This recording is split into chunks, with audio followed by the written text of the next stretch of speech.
두 번째 강의를 듣는 시간입니다. 오전 강의에 이어 전국 마리아 사제운동 부대표 사제이신 오창수 바오로 신부님을 다시 한번 큰 박수로 맞아 주십시오.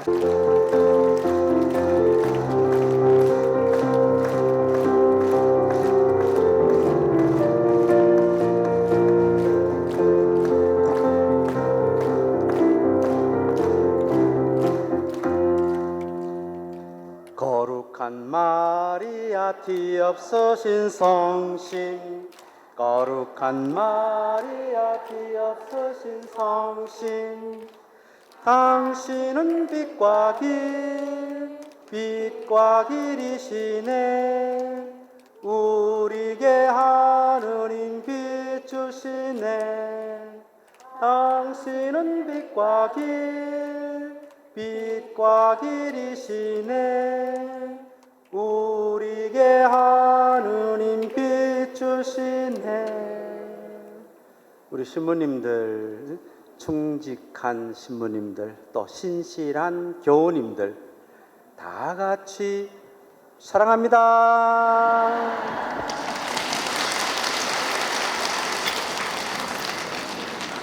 식사 맛있게 하셨습니까? 식사 맛있게 하셨습니까? 혹시 피곤하신 분 계세요? 피곤하신 분 계셔요? 네. 네. 오전에 조금 졸으신 오전에 분 조금 계셔요? 졸으신 분 계셔요? 네. 네. 그러면은 하셨습니다. 박수. 하셨습니다. 박수.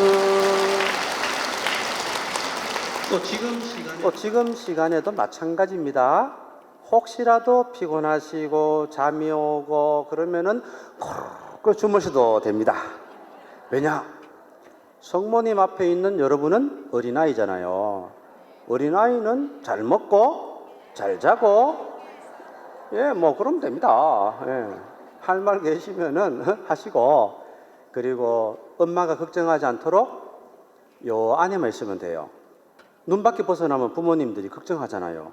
그러니까 오늘 이 둘째 강의 시간에도 이 안에서 피곤하시면 주무시고 그러시면 되겠다. 그러면 평화의 성모님께서 여러분에게 푹 쉴 수 있도록 선물을 주신 거니까 감사하면 좋겠습니다. 박수.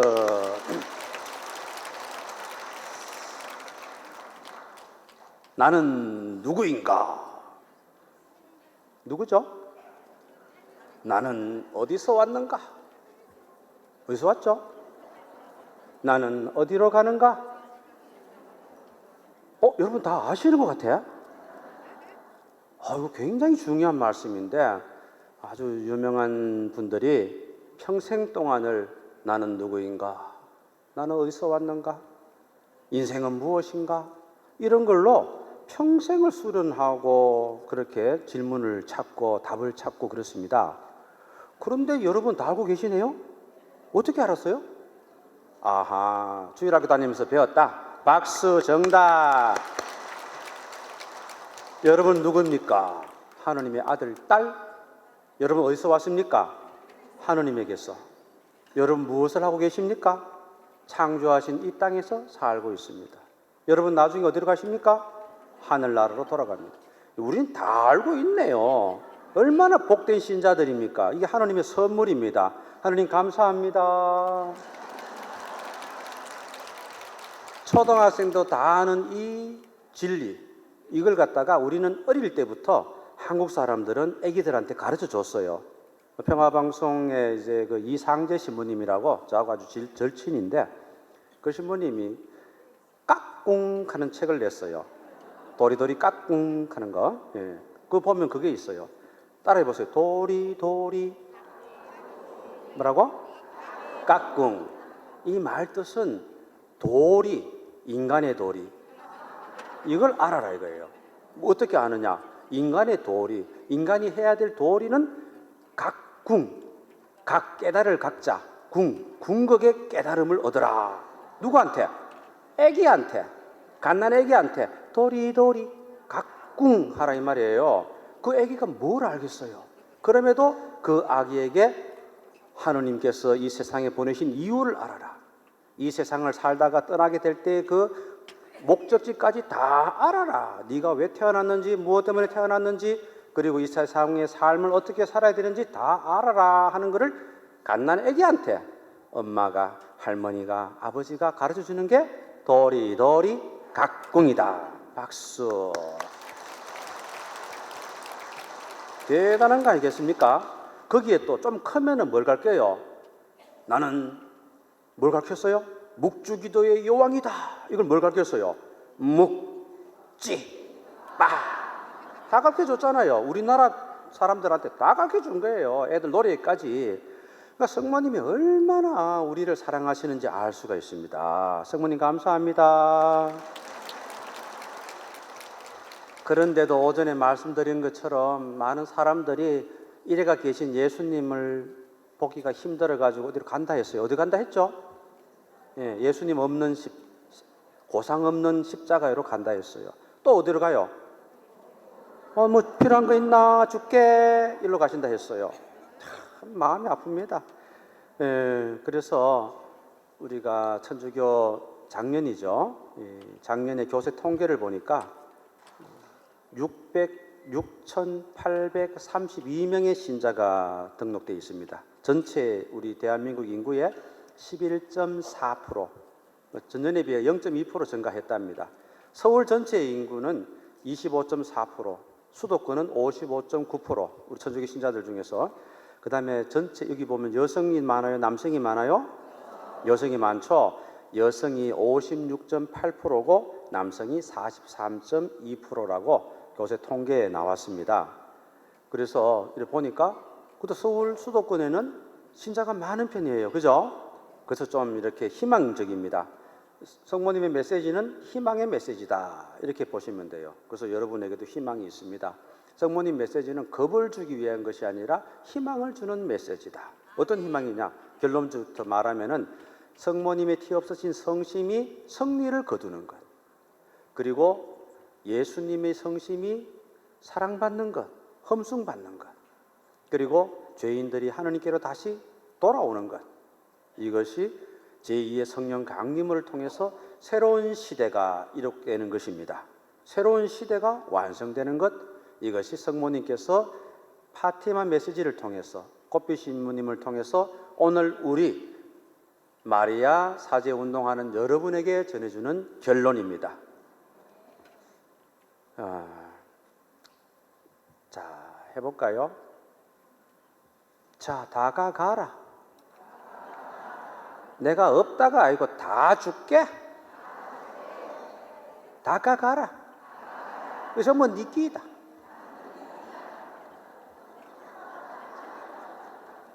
잃어버린 아들을 끌어안으시는 아버지의 마음으로 예수님은 우리를 오라 하시고 당신의 모든 것을 다 주시겠다는 표현이었습니다. 그런데 예수님의 머리에 뭐가 있었죠? 십자가 가시가 있었습니다. 오늘 임신부님 말씀하신 것처럼 못 박힌 고통을 당하신 거죠. 죽음의 고통을 당하셨습니다. 예수님을 죽음에 이르게 하고 하느님 없는 세상을 만들겠다고 사람들이 예수님을 무덤에 묻어버렸습니다. 그리고 돌로 나오지 못하도록 막아버렸습니다. 그것이 예수님의 죽음에 나타난 현실입니다. 그 어둠 속에 갇힌 예수님께서 이제는 신을 죽였으니까 영영 나오지 마세요 하고 돌무덤을 막아놓은 거죠. 그런데 예수님 부활하셨습니다. 하늘이 개입을 한 겁니다. 하늘의 천사가 내려왔습니다. 돌무덤은 열렸고 신은 없다. 그리고 창 들고 지키던 사람들이 까무러쳐 가지고 쓰러졌습니다. 그리고 그 중에 한 여인네들이 찾아왔죠. 그 여인네들은 누굽니까? 마리아 막달레나를 비롯한 수산나 여러 여인들이죠. 거기에서 성모님의 역할이 드러났습니다. 성모님께서는 부활하신 예수님을 가장 먼저 만났어요. 예수님께서 당신이 부활하신 그 기쁨을 성모님에게 가장 먼저 보고했습니다. 세상에 살면서 성모님은 예수님과 떨어져 있질 않았어요. 단 하루 떨어져 있었습니다. 그죠? 금요일 날 돌아가시고 부활하실 때까지 그 하루 얼마나 힘든 하루였는지 모릅니다. 그래서 금요일, 토요일 지나고 부활을 하셨으니까 그 부활의 기쁨을 가장 먼저 어머니에게 알리신 거예요. 그래서 성모님께서는 나는 부활의 정인이다. 어떤 정인이냐? 따라합니다. 침묵의 정인. 성모님은 예수님의 부활을 목격했지만은 그것을 드러내놓지 않고 여인들에게 가르쳐 줬습니다. 얘들아, 금요일날 얼마나 예수님이 급하게 세상을 떠나셨니? 얼마나 급했으면은 우리가 시신 수습도 잘 못했니? 너희들이 지금 향료를 준비하고 해서 가는데 가면 예수님 못 볼 거다. 예수님 거기 안 계신다. 하느님 없는 세상을 만들려고 했던 인간의 교만을 하느님께서 오히려 땅속으로 밀어넣고 부활하신 사건입니다. 그래서 성모님께서 그것을 여인들에게 알려주죠. 그러자 가장 발 빠르게 쫓아간 사람이 마리아 막달레나다. 성경에 나와 있잖아요. 못 봤습니다. 예수님 못 본 비어있는 무덤을 보고 문이 열려있는 걸 보고 으리둥절했습니다. 그리고는 예수님을 보고는 동산직인 줄 알고 예수님을 어디 모셨습니까? 내가 모시겠습니다. 어디로 모시려고 해요 자기가? 마리아 막달레나가 예수님 모시면 어디로 모시겠어요? 돌아가신 분의 시신을 어디로 모시겠습니까? 마음에 모시겠다. 그래서 어디다 모신지는 말도 안 하고 모시겠습니다. 그랬더니 예수님께서 뭐라 그러셨어요? 아는 사람 뭐라고? 여기서 마리아야 하지 말고 여러분의 본명을 한번 불러봅니다. 큰 소리로 시작. 안 들려. 예? 제 귀에는 전부 마리아밖에 안 들리네. 자기 본명 시작. 예수님이 알아들으셨네요. 그 순간 뭐라 그럽니까? 마리아 막달레나는 라보니 스승님이라면서 기쁨을 드러냅니다. 오늘 여러분 부활하신 예수님을 가슴에 모시기 위해서 한번 불러보세요. 라보니 스승님 사랑합니다. 돌처럼 닫혀있고 막혀있는 여러분의 마음에, 세상 사람들의 마음에 예수님께서 오셔서 그들을 당신 평화로 가득 채워주시기를 바랍니다. 부활하신 예수님의 몸이 어떻습니까? 그분의 몸은 변화되었습니다. 그래서 옛날 교리에서는 4가지로 가르쳤죠. 빛처럼 빛이 났다.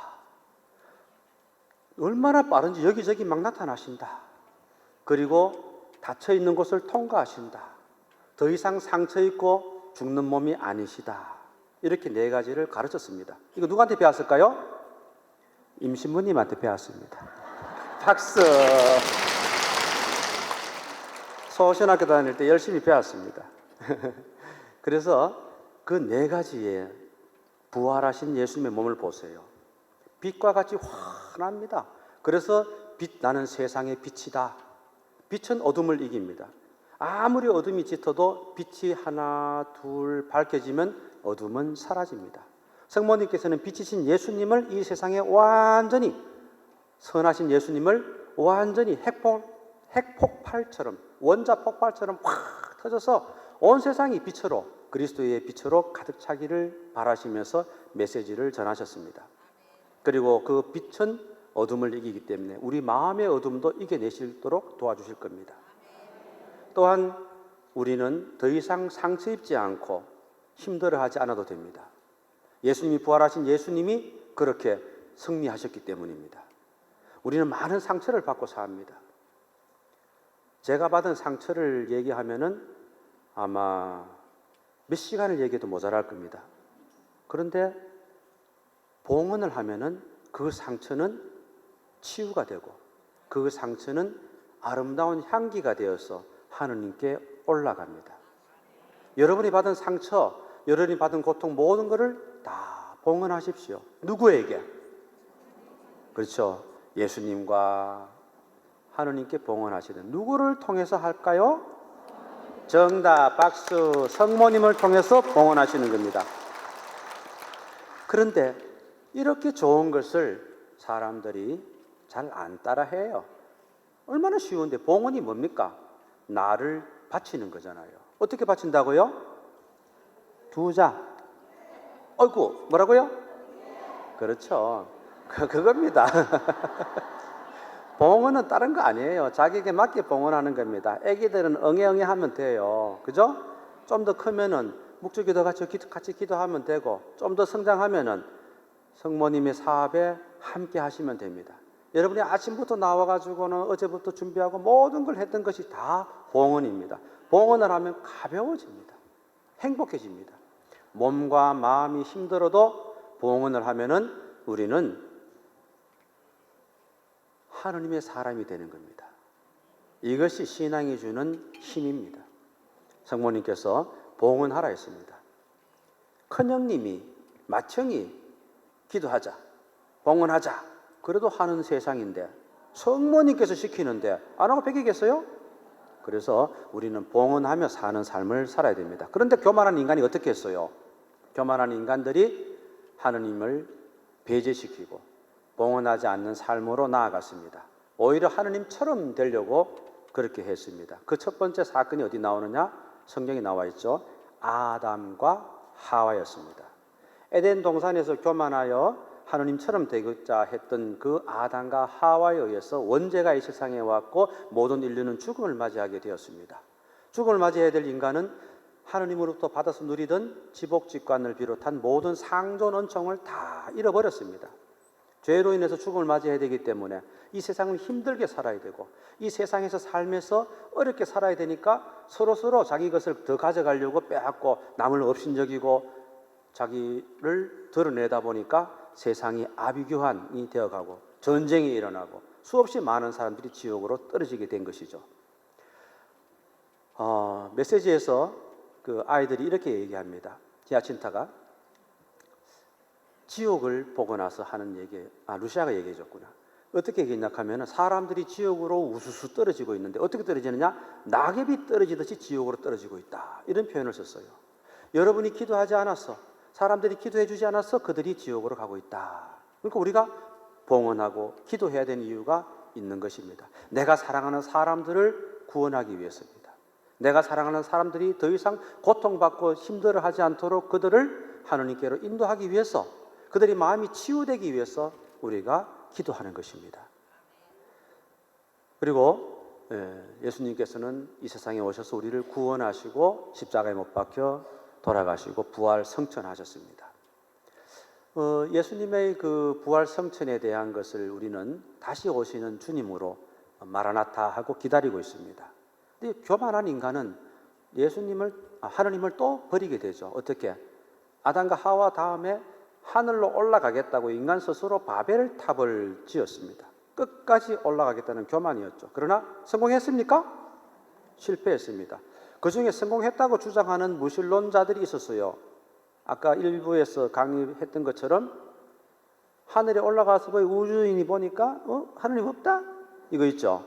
그런 세상을 만들어서 복음 대신에 무신론을 전파했습니다. 하늘 없이 살고자 하는 인간의 욕망이 드러난 것이었습니다. 그 결과 무신론, 특별히 더 무서운 건 뭐냐? 이론적인 생각이 아니고 실천적인 무신론이 더 무섭습니다. 사람들이 다 떠나가게 되는 것이죠. 이 세상에서 성모님 말씀처럼 다 비고 텅텅 비고 메말라가는 광야가 되었다.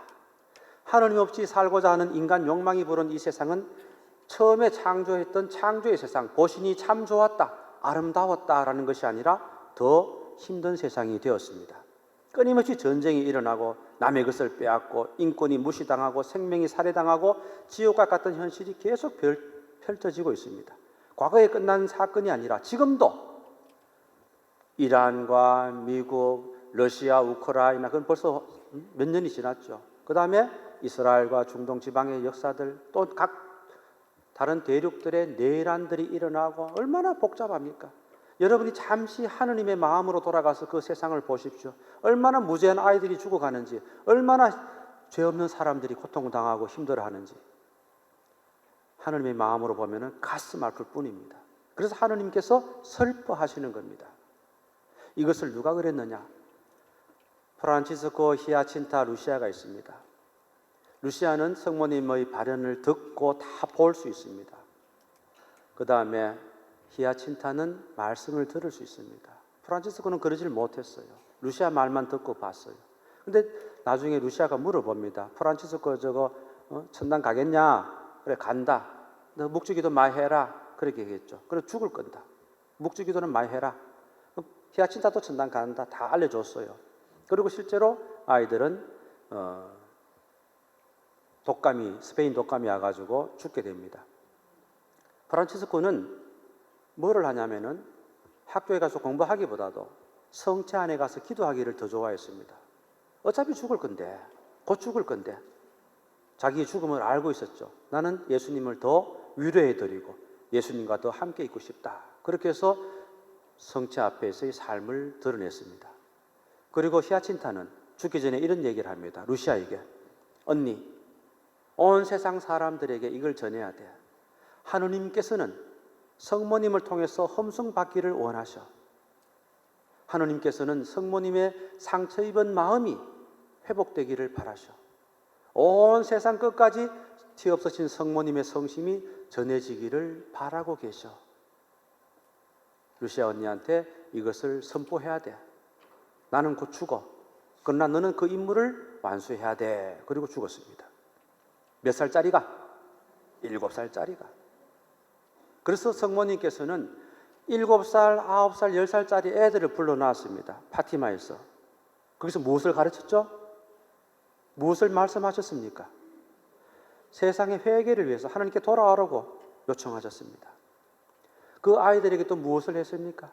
죄인의 회개를 해서 너희가 고통을 봉헌해라. 할 수 있겠느냐 물었습니다. 그리고 아이들에게 당신 자신에게 성모님께 봉헌의 삶을 가르쳐 주었습니다. 이렇게 얘기하니까 아름답죠? 그런데 냉철하게 한번 봅시다. 냉철하게. 성모님이 얼마나 답답하면 아들한테 나타나가 하소연을 했겠습니까? 얼라아들한테 나타나가 야 아들아 내 말 좀 들어도 하고 하소연을 했겠습니까? 어른들은 말을 안 듣습니까? 고집이 세가지고 머리가 굳어가지고 암만 얘기해도 안 듣습니다. 그랬기는 얼라들 대다 놓고 얘기한 겁니다. 제발 내 말 좀 들어도 이것 좀 얘기 좀 해도. 그런데 그 애들이 무슨 힘이 있어요? 무슨 권한이 있어요? 권력자도 아니고 정제가도 아니고 정치가도 아니고 아무것도 아닌 글도 잘 모르는 아이들이었습니다. 놀기 좋아하고 히아친타 같은 경우에는 얼마나 춤을 추고 노래하는 걸 좋아했는지 막 놀면서 그냥 삐삐처럼 두 갈래 머리를 묶어가지고 장난꾸러기였습니다. 그런데 성모님의 이 요청을 받아들이고는 그 좋아하는 춤을 추지 않았습니다. 오히려 하늘을 향해서 메아리가 들려오기를 바라면서 산에서 야호 하듯이 성모님, 성모님님님님님 메아리 치고 놀았습니다. 예수님님님님님 그렇게 좋아했어요. 그리고 프란치스코는 어떻게 했느냐? 남자니까 나무를 타고 올라가지고 무화과 나무도 따고 열매도 따고 뭐 이래가지고는 언니하고 동생들에게 줬습니다. 나눠 먹고. 그리고 얘네들은 자기들의 그 고통을 봉헌하기 위해서 점심 도시락 싸주는 거를 나보다 더 불쌍하고 가난한 친구들한테, 거지들한테 나누어 줬습니다. 심지어는 그것도 모자라 가지고는 길거리에 길다란 밧줄을 보고는 그 밧줄을 허리에다 통에 메고 그 밧줄을 가지고 고행을 하기 시작했습니다. 수사님들이 밧줄을 이렇게 하고 있죠. 신부님들이 미사 때 하고 계시죠. 그런 걸 몸에 둘른데 굵직한 거라 가지고는 백이입니다. 낮에야 괜찮지만 잘 때는 얼마나 힘들겠습니까? 그래서 나중에 성모님한테 물어봐요. 성모님 계속 밤에도 이렇게 해야 돼요? 성모님이 야들아 밤에는 안 해도 된다. 응애. 야 됐다 알았다. 그래가지고는 빼주신 거죠. 그렇게 해서 프란치스코 히아친타 루시아가 성모님의 말씀을 선포하게 됩니다. 그런데 사람들이 어떻게 해요? 못 믿잖아요. 그래서 성모님께서 기적을 알려주신 겁니다. 그 기적 중에 뭐 사람들이 낫고 구원받고 하는 거는 무지기수가 많습니다. 그걸 체험이라 그러죠. 오늘도 우리 체험이 있었죠? 예. 체험 그러니까 생각나는데 저도 체험을 했습니다. 부재 때 성모님께 봉헌을 했지만은 뭐 신심이 별로 없었어요. 성모 신심이 별로 없었습니다. 소신학교 다닐 때 그 성모님 성모님 상 앞에 가가지고 묵주 기도를 그때는 같이 이래 다니면서 해요. 혼자서는 안 돼. 하면 안 돼. 그 다음에 둘이는 가끔 해도 돼. 3명 이상은 항상 해도 돼. 이렇게 묵주 기도의 룰이 있었어요. 그런데 비가 올 때는 그게 해제가 돼요. 왜? 비 오는데 밖에서 못 나가니까 운동장에. 그런데 저는 그 조그만 녀석이 10대 때입니다. 쫓아 올라가 가지고 성모상 앞에 벨라데타 같이 벨라데타 로르드 벨라데타죠. 그래서 같이 무릎 꿇고 기도하면서 은총이 가득하신 마리아님 기뻐하소서 하고 기도했던 길들이 많았습니다. 저하고 같은 친구 중에 하나가 장경선 신부가 있어요. 그 신부님이 누가 먼저 일나나 보고 눈치 보면서 같이 기도했었습니다. 장 신부님은 이제 이콘 지금 성화 그죠? 연구소 잘하고 계시죠. 그리고 이 연구소에서 잘하고 계시는데 그뿐만 아니고 많은 신부님들이 이제 서울에서 저하고 동기 신부님들이 많이 계십니다. 그분들이 다 성모님의 사랑받는 제자들입니다. 아들, 딸들입니다.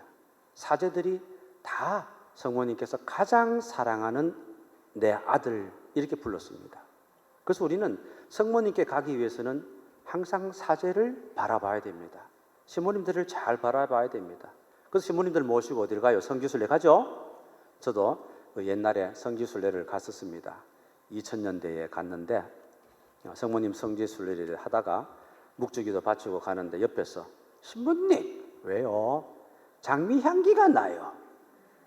장미향기 저도 맡았죠. 그렇지만은 아유 뭐 장미 날 수가 있겠죠. 누가 뿌려놨겠지. 아니 신부님 집 옆에만 가면 나요. 쫄쫄쫄쫄 따라다니더라고요. 그것을 끝난 게 아이고 한국에 와가지고까지 쫄쫄쫄쫄 따라와요. 장미 향기가 나요. 그래서 아니 성모님께서 어디 뭐 그 외국에만 계십니까? 온 천지 아니 계신 것도 없이 다 계시는데 뭐 극극합니까? 꼭 그곳에 갈 필요 없어요. 그냥 여기서 열심히 묵주기도 하세요. 이렇게 얘기했습니다. 저는 그때만 해도 성모님의 그 향기에 대해서 믿질 않았습니다. 그리고 신자들이 물어보니까 얘기는 했어요. 가르쳐야 되는 입장이니까 성모님이 아니 계신데 없다 했더니 요즘 최근에 누가 이런 얘기를 합니다. 성모님이 아니 계신데 없다. 하느님께서 아니 존재하는 데가 없다라고 하시는데 우리 신자들도 없는 곳 없이 다 있습니다. 신자들이 귀와 눈이 입이 다 있습니다. 그런 얘기를 해서 아 맞네 그랬습니다. 그렇게 해서 이제 묵주기도를 하라고 가르치고 있었는데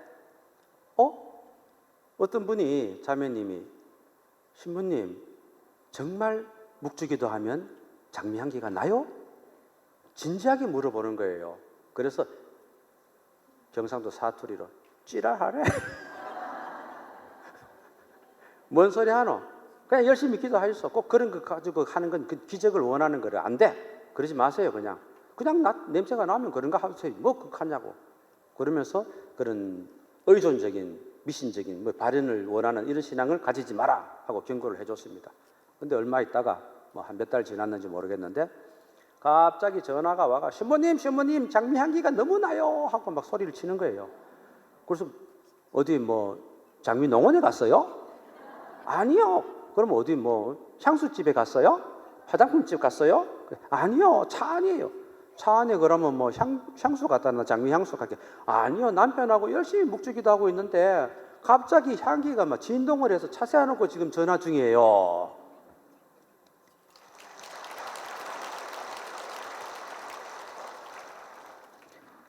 그 말을 듣는 순간 깜짝 놀랐습니다. 아, 진짜 성모님께서 그렇게 간절히 바라니까 그런 향기를 주시는구나. 근데도 여전히 마음속에 뭐가 있어요?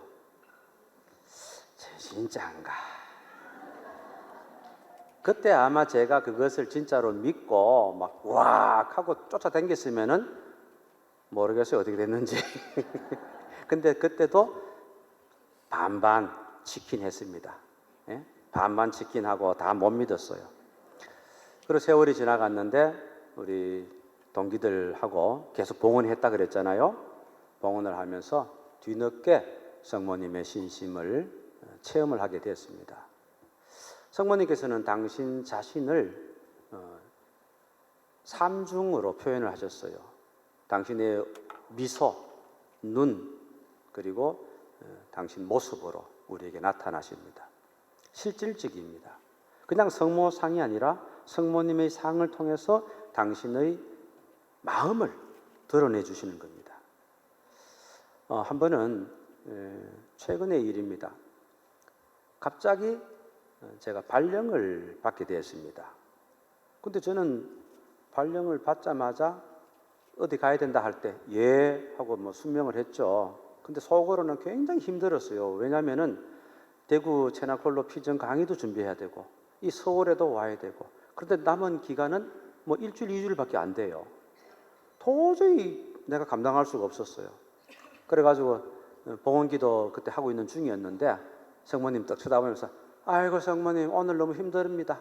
내가 아마 그 가면은 짐 싸야 되고 뭐 알아야 되고 이렇게 해야 되는데 도저히 내 제주로는 감당이 안 됩니다. 오늘 피곤해서 일찍 자겠습니다 하고 잡았어요. 다음날 아침에 또 전화가 받았더니 신부님 그거 없던 걸로 하겠습니다. 그래서 마저 준비해가지고 오게 된 겁니다. 네. 성모님께서는 다 보살펴 주신다 그랬어요. 우리 불편함까지도 다 헤아려 주시는 겁니다. 그걸 미리 알았더라면 내가 좀 더 잘생기지 않았을까 그런 마음이 듭니다. 성모님께서는 당신의 그 눈으로 세상을 보기를 원하는데 누구를 통해서 보느냐? 여러분의 눈을 통해서 보기를 원하십니다. 여러분의 눈동자를 통해서 세상을 보기를 원하십니다. 여러분이 무엇을 보고 있습니까? 지금 성모님 보고 계세요? 그러면 성모님 안에 여러분이 계시는 겁니다. 성모님이 여러분의 마음 안에 말씀하기를 원하십니다. 그러면 여러분이 성모님과 함께 생활하는 것입니다. 얼마나 아름답고 행복합니까? 그런데 사제들에 대해서 가장 먼저 불렀다 했죠? 왜 시모님들을 먼저 불렀을까?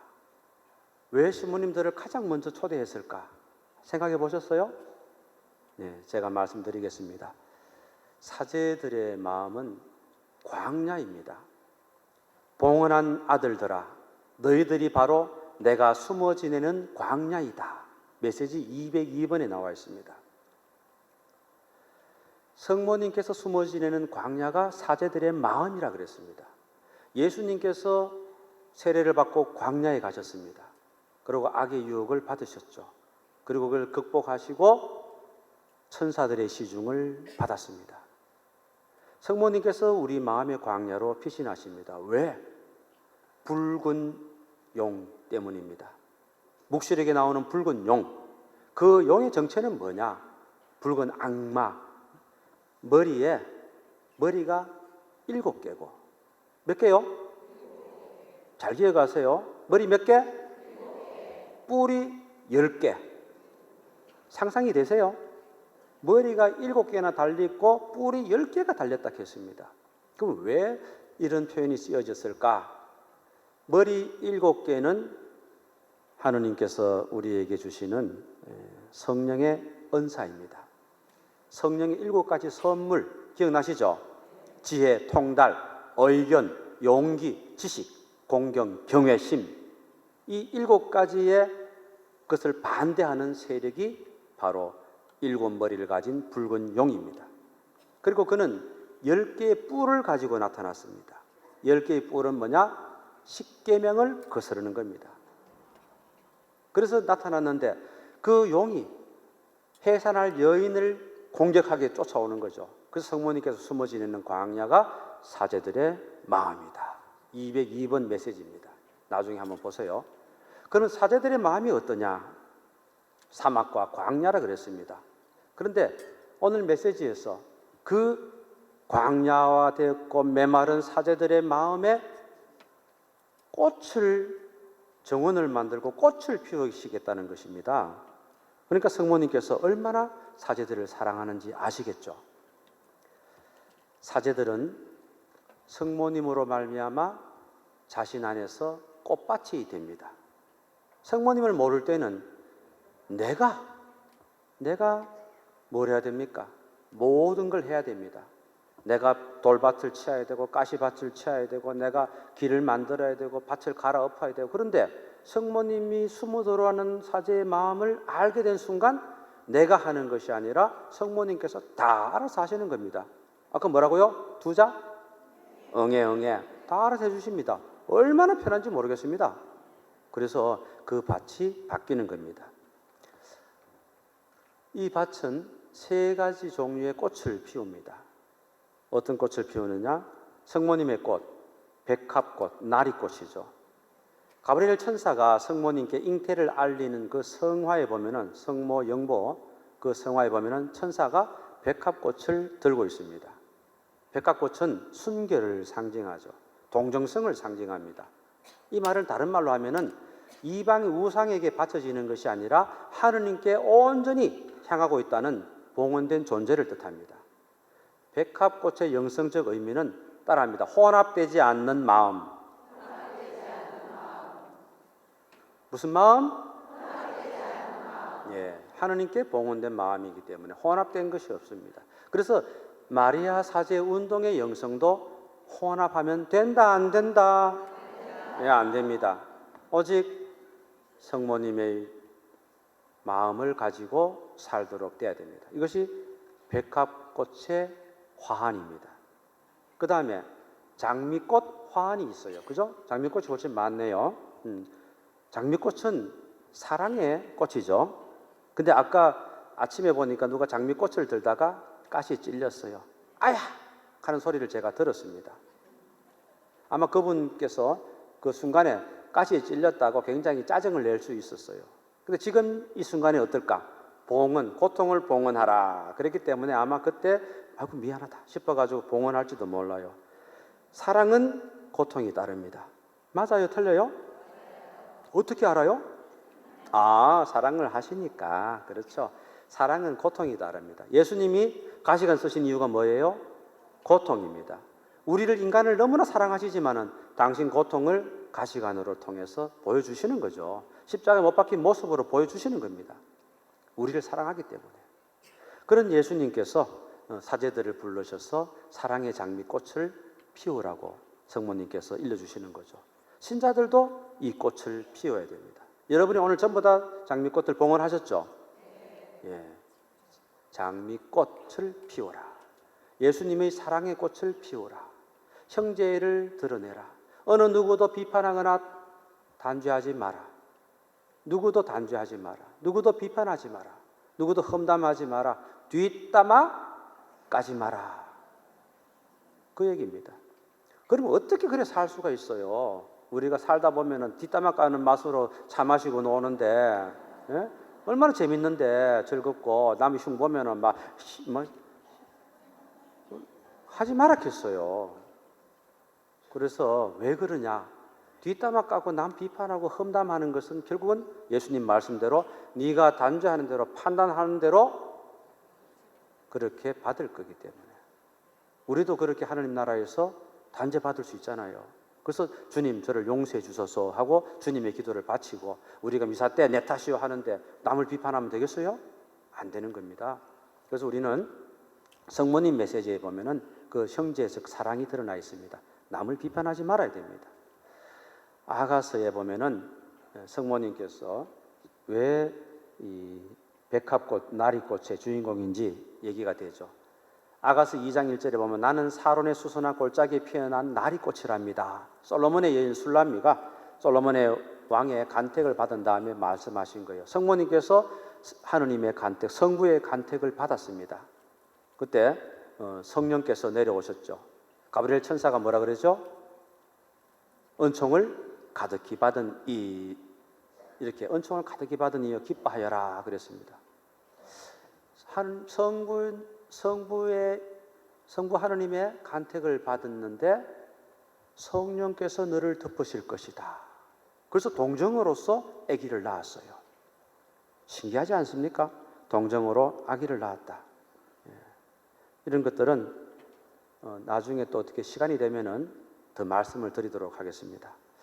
아무튼 성모님께서는 동정으로 남에게 갈리지 않는 마음으로 하느님께 봉헌한 겸손의 여인이십니다. 우리의 어머니십니다. 그래서 백합꽃이 중요한 것입니다. 그리고 예수님의 사랑을 드러내는 장미꽃이 또 중요한 것입니다. 그 다음 또 무슨 꽃이 있죠? 여러분 아는 꽃이? 시크라멘 꽃. 사크라멘 가는데 시크라멘 꽃이라는 게 있습니다. 이 꽃은 뭐냐? 따라합니다. 어린이가 되라. 예, 어린이 같은 마음을 말하는 꽃입니다. 시크라멘 꽃. 이 꽃은 어린이의 마음을 가질 때 가능하죠. 오늘 첫째 시간 아이기가 나와가지고 장미꽃을 봉헌하고 엄마랑 같이 깊이 인사하고 들어가는 아주 보기 좋은 장면이 있었습니다. 너무나 행복했습니다. 우리는 성모님께 봉헌된 어린 아기들이기 때문에 어린 아이가 될 때 시크라멘 꽃이 형성되는 겁니다. 피어나는 겁니다. 교만한 사람에게는 찾을 수가 없어요. 겸손한 아기가 될 때 하늘나라는 이런 어린 아이들이 세상이 되는 것입니다. 누구에게 봉헌한? 성모님께 봉헌한. 그래서 우리는 봉헌을 확산해야 됩니다. 여러분이 성모님께 의탁할 때는 몇 살짜리로 의탁해야 된다고요? 2살. 2살짜리입니다. 그 2살짜리 아이로 봉헌하는 것입니다. 2살짜리가 능력이 있어요? 없습니다. 2살짜리가 뭘 잘할 수 있나요? 하는 게 없어요. 부탁밖에 안 해요. 무슨 부탁? 응애 부탁밖에 안 해요. 그래서 다 이루어져요. 그래서 성모님께서 메시지에서 생활에 필요한 모든 것을 너희에게 주겠다. 그렇게 말씀을 하셨던 겁니다. 그걸 믿어야 됩니다. 오늘 여기 제가 강사로 오게 됐는데 사실은 연휴라 가지고 차표가 없었어요. 기차표가. 그래서 대구에서 피정을 하고 그랬습니다. 전국 회장님이 신부님 표는 구했습니까? 하길래 아니요. 그냥 가면 있는 거 아닙니까? 했더니 깜짝 놀라면서 표 하나도 없습니다. 그럼 없으면은 뭐 제가 못 올라가면은 신신부님이 대신 하시겠죠. 그리고 그냥 패평하게 있었어요. 그랬더니 갑자기 표가 막 생기기 시작했습니다. 성모님께서 그렇게 필요한 것을 다 이루어 주시는 겁니다. 사제를 사랑하시는 성모님께서 사제를 가장 먼저 불렀다고 했습니다. 그런데 그런 사제들이 사제 직무에서 많이 떠나고 있습니다. 사제를 사랑해 주세요라고 아까 기도드렸죠. 그게 보면은 이렇습니다. 사제들이 소명 때문에 떠나는 것이 아니라 번아웃 되어서 소진되어가 떠난다고 했습니다. 믿음이 없어서 떠나는 것이 아니라 경제적 이유 때문에 떠나는 것이 아니라 정신적, 영적 탈진 때문에 떠난다고 했습니다. 사제에게는 보이지 않는 그 십자가가, 드러나지 않는 십자가의 고통이 너무나 크기 때문에 그것을 인내하며 사는 것이 너무나 힘듭니다. 보이지 않는 밤에 사제는 신자들을 위해서 기도합니다. 누군가를 위해서 깨어있고 공동체에 마음을 두고 잠 못 이루고 밤을 지새웁니다. 오늘 아침에도 4시에 제가 깼다고 했죠. 산소 호흡기 다른 것처럼 보여가지고는 일어나가 묵주 들고 기도했다고 했습니다. 사제의 삶이 그렇게 직무가 큽니다. 예수님께서 너희는 나와 같이 단 1시간도 깨어있지 못하느냐 그러면서 기도를 요청했습니다. 너희는 여기에 앉아 있어라 그렇게 요청하십니다. 이 사제는 끊임없이 부담을 느끼고 삽니다. 끊임없이 책임감을 느끼고 삽니다.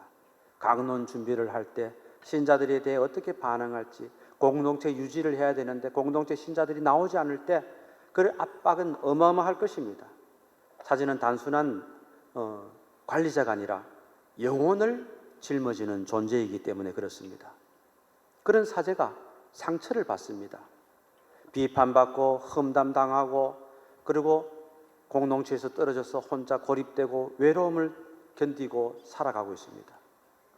그래서 요한 성인께서는 천사의 직무보다 더 크다, 더 무겁다라는 말씀을 하셨나 모르겠습니다. 이런 사제들이 자기 책무를 끝까지 책임지고 삽니다. 은퇴를 하셔가지고 그래도 계속해서 그 책무를 수행하고 있습니다. 왜 사제들이 그렇게 살아갑니까? 자기의 역할 충실하기 위해서입니다. 늑대들 가운데서 양을 보호하기 위해서, 깨어진 가정을 지키기 위해서, 상실의 고통을 겪는 신자들의 가정을 위로하고 그들의 신앙을 업해주기 위해서 착한 목자이신 예수 그리스도의 현존을 드러내고 있습니다. 나는 착한 목자이다. 착한 목자는 양들을 위해 목숨을 내놓는다. 요한복음 10장에 나오는 이 말씀을 지키기 위해서 사제들이 살다 보니까 번아웃되고 소진되고 끊임없이 힘들어지는 것입니다. 성체 성사의 영성처럼 끊임없이 자신을 내어줍니다. 너희는 모두 이것을 받아 먹어라. 너희를 위하여 바칠 내 몸이다. 받아 마셔라. 내 피다. 하시는 예수님의 그 말씀을 지키느라고 매일매일 미사봉헌하고 하면서 사제들은 충만하게 형성되는 것이 아니라 내 마음이 더 고갈되어 버렸습니다.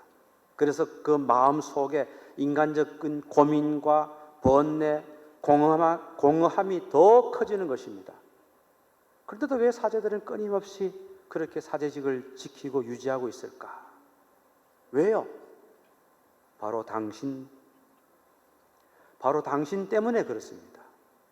한 영혼을 책임지는 사제 때문에, 그 사제가 온 몸을 다해서, 온 마음을 다해서 자기 자신을 바쳐 여러분 한 사람 한 사람을 지켜내고 있습니다.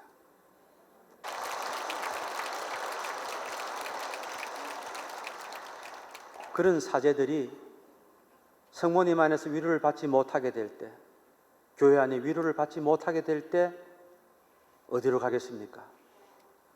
주교님을 욕하고 동료 사제를 욕하고 교계 제도를 갖다가 이래서는 안 돼 하면서 불만 불평을 터뜨립니다. 그러나 그들에겐 채워지는 것이 없죠. 그래서 사제들을 불만 불평하거나 비판하지 말라고 하는 겁니다. 그들이 어디로 돌아와야 되느냐? 메마른 그들의 사제적 마음이 성모님께로 돌아와야 됩니다.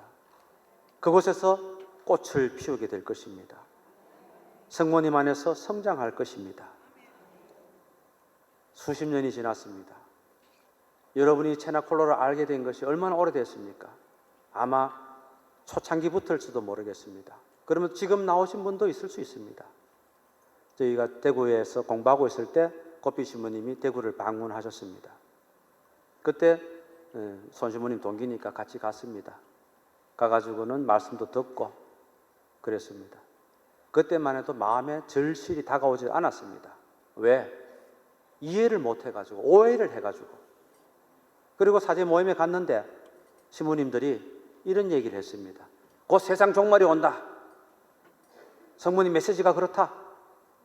그래서 아니 세상 종말에 대해서는 하느님만 아신다 했는데 예수님도 모르고 천사도 모른다 했는데 이게 무슨 소리야?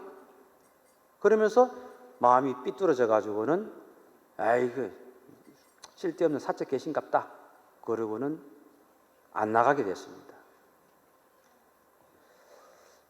제대로 알았더라면은 좀 더 성모님 메시지를 깊이 그 말씀에 들어갔더라면은 그런 오해를 안 했을 텐데 지금 생각하면은 너무 안타깝습니다. 근데요, 그 메시지 내용이 뭐냐? 새로운 시대였습니다. 대환난의 시대다. 너희가 사는 시대는 마지막 시대다.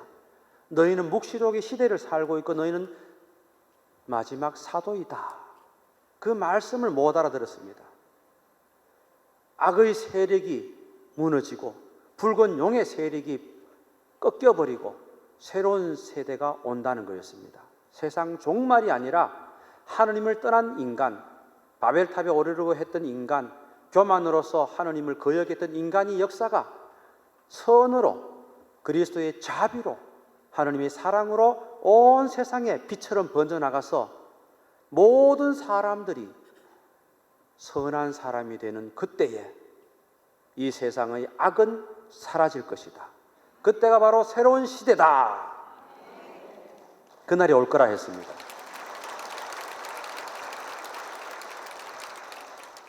그 말씀을 못 알아들었습니다. 이렇게 쉬운 말씀을 못 알아듣고 수십 년을 헤맸습니다.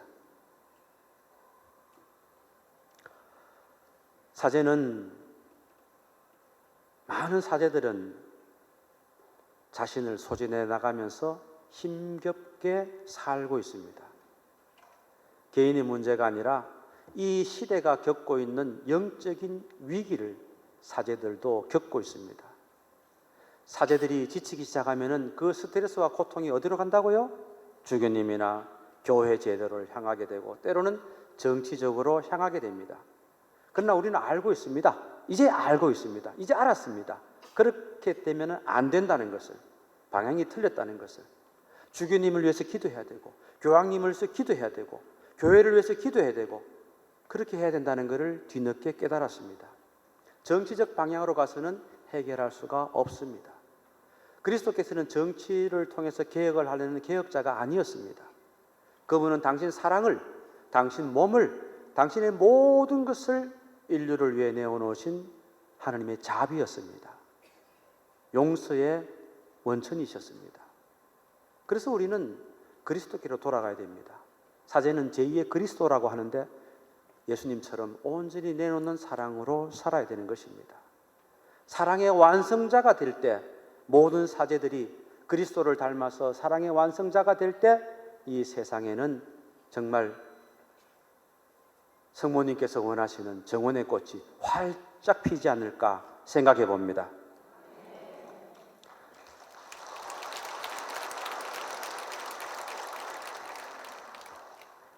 다시 한번 말씀드리지만은 성모님께서 고삐 신부님에게 주셨던 그 메시지가 무엇입니까?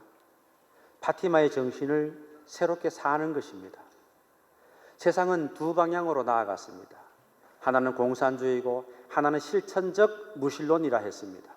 지금은 실천적 무신론이 더 위험한 존재가 되었습니다. 세속주의를 표방하면서 하느님 대신에 돈과 권력과 명예와 쾌락을 중시하고 이것들을 우상화시켰습니다.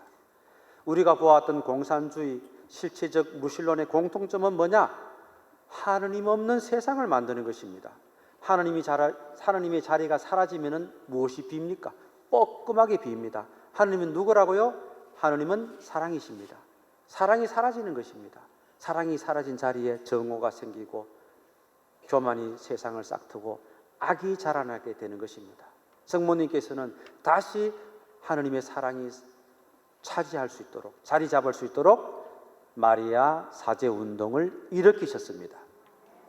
이 마리아 사제 운동이 성모님의 마음이고 생각이고 계획이고 성모님께서 직접 이끌어 나가시는 교회를 살리는 운동입니다. 여러분 개인을 살리고 여러분 개인을 통해서 세상을 바꾸어가는 제나콜로입니다. 이렇게 큰 의미를 지닌 마리아 사제 운동을 우리는 이렇게 외쳐야 되겠습니다. 세, 바, 채. 세가 뭐예요? 세상을 바꾸는 체바체, 체나콜로. 세상을 바꾸는 체나콜로입니다. 누가 알려주셨죠? 성모님께서 고삐 신부님을 통해서 우리에게 알려주셨습니다. 메시지 381번, 향기로운 꽃을 내게 바쳐다오. 무슨 꽃을 바치라고요?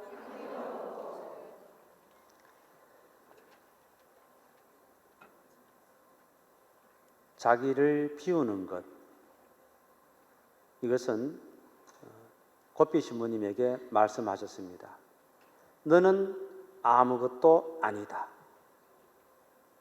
저처럼 그냥 대구 교구의 한 신부가, 변변찮은 신부가 이렇게 왔습니다.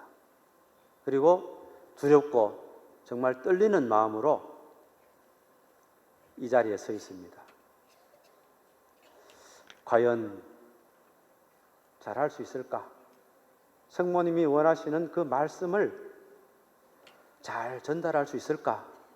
굉장히 두려웠습니다. 힘들었습니다.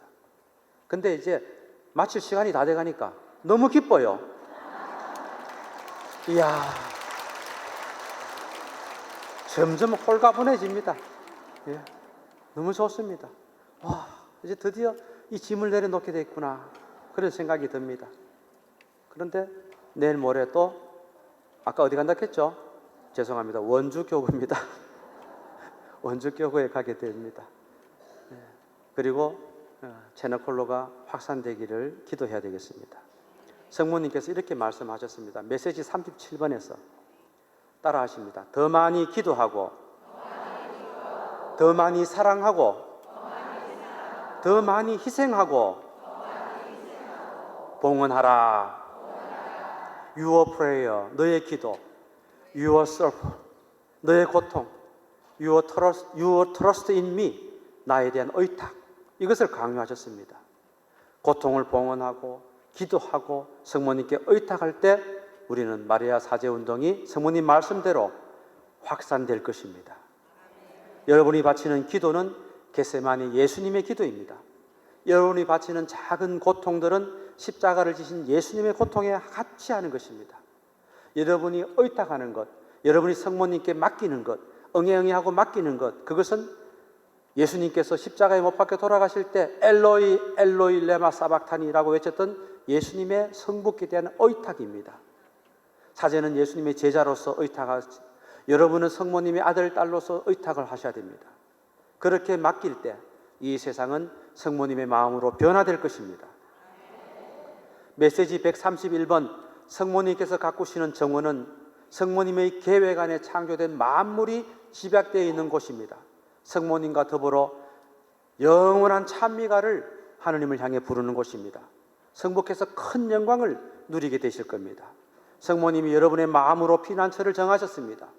여러분의 마음이 메말라 있다 하더라도 성모님께서 여러분의 마음에 오시는 순간, 여러분이 받아들이는 순간 여러분 안에 꽃이 피어날 것입니다. 성모님께서 여러분의 어려움을 알고 모든 것을 도와주십니다. 심지어는 여러분이 사랑하는 사람들의 고충까지도 헤아려 주신다고 말씀하셨습니다. 예수님께서 십자가에 못 박혀 돌아가실 때 당신의 어머니를 누구에게 맡겼다고요? 사랑하는 제자 요한에게 맡기셨습니다. 이분이 너의 어머니시다. 그때부터 요한은 성모님을 집안에 모셨습니다. 여기서 모신다는 것은 그냥 집에 놓고 밥 먹이고 하는 게 아닙니다. 모시는 것은 내 존재처럼 받드는 것입니다. 내 삶의 일부, 내 생활의 일부, 그걸 넘어서 내 존재처럼 여기는 것입니다. 저희 집에 동정녀가 계셨습니다. 동정녀께서 요양원에 오셔가지고 사시다가 얼마 전에 세상을 떠났습니다. 동정녀께서 당신 자신을 하나님께 봉헌하고 하늘나라로 가셨는데 제가 그냥 이모 그러면서 모셨습니다. 장례를 다 주관했습니다.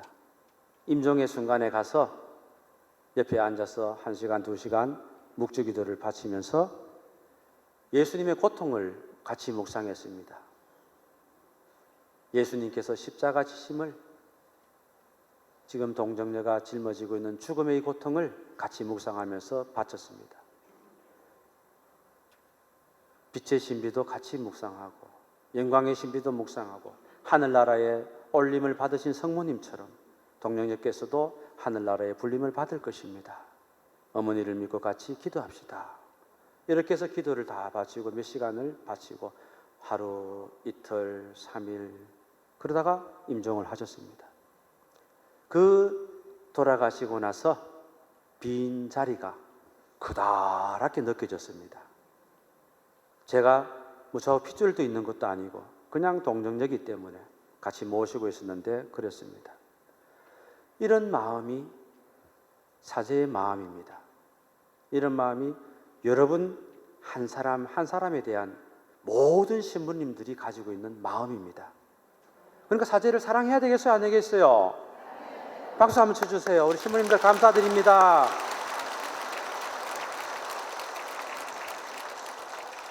저는 부족한 사람이라고 말씀드렸습니다.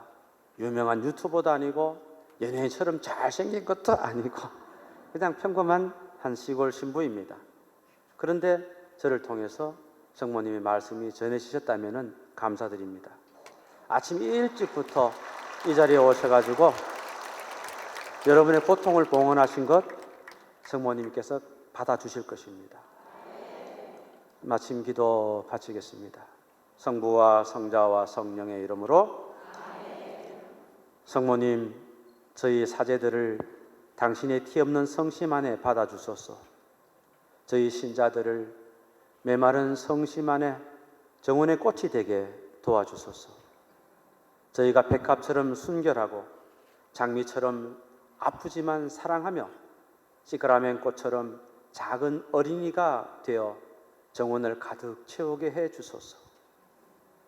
그리스도의 사랑을 증거하는 사람이 되고 교황님과 교회를 위해 일치를 이루며 교우들을 성모님의 티 없으신 성심회로 인도하고 지쳐버린 이 세상, 하느님을 떠난 이 세상이 다시 하느님을 찾을 수 있도록 그렇게 희망을 주는 성모님의 꽃이 되게 하소서. 여기 모인 모든 이가 성모님의 티 없으신 성심에 봉헌되고 양육되고 아름답게 피어나서 성모님께서 원하시는 승리가 이루어지고 제2의 성령 강림으로 그 성령의 바람이 나무가지를 흔들어서 생명력을 키우는 것처럼 이 작은 자들이, 이 작고 보잘것없는 우리 모두가 서로 흔들고 서로 성령으로 충만하여 세상을 살리게 하소서. 성모님의 계획대로 마리아 사제운동이 이 세상을 바꾸게 하소서. 성모님의 티 없는 성심 안에 사제가 살아가고 수도자가 평신도가 되살아나서 세상이 다시 하느님께 돌아오게 하소서. 이 모든 것을 우리 주 그리스도를 통하여 비나이다. 성부와 성자와 성령의 이름으로. 오전, 오후 두 번 강의에 걸쳐서 저희에게 체나클로에 대한 깊은 이야기를 하게 해주신 오창수 바오로 신부님께 감사 인사 드리겠습니다.